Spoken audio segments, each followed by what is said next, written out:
Price God. ரோமரின் புஸ்தகம் 8ஆம் அதிகாரம் 26வது வசனத்துல அந்தபடி ஆவியானவரும் நம்முடைய பலவீனங்களிலே நமக்கு உதவி செய்கிறார்.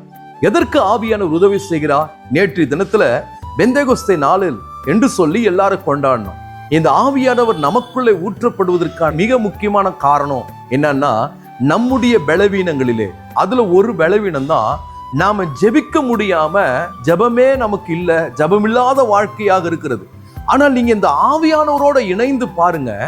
ஆவியானவர் நமக்குள்ள வந்தார்னா நாம் வேண்டிக் கொள்ள வேண்டியது என்னதென்று அறியாது இருக்கிறபடினாலே வாக்கு கடங்காத பெருமூச்சுகளோட நம்மோடு இணைந்து அவர் ஜெபிக்கும்படி நமக்கு உதவி செய்கிறார். நான் இன்னைக்கு சொல்றேன், இந்த பரிசுத்த ஆவியானவருக்கு நீங்க இடம் கொடுத்து பாருங்க. ஒரு ஜெப ஆவி உங்க மேல இறங்கி வரும்.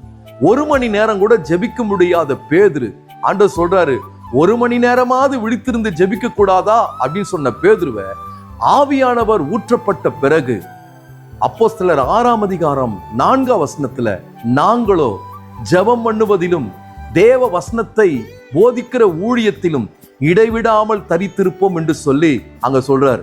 அப்போ ஜெபம் பண்றதை இடைவிடாத ஒரு பழக்கமாக பேதுரு மாற்றிக்கொள்வதற்கு காரணம் என்னன்னா, பரிசுத்த ஆவியானவர். இந்த பரிசுத்த ஆவியானவர் இன்றைக்கு உங்க நடுவே இருக்கிறார். அந்த ஆவியானவருக்கு இடம் கொடுங்க. இன்னைக்கு நான் சொல்றேன், இடைவிடாத ஒரு ஜெப ஆவி உங்களை பற்றி பிடிக்கும். ஜெபமே ஜெயம். Praise the Lord.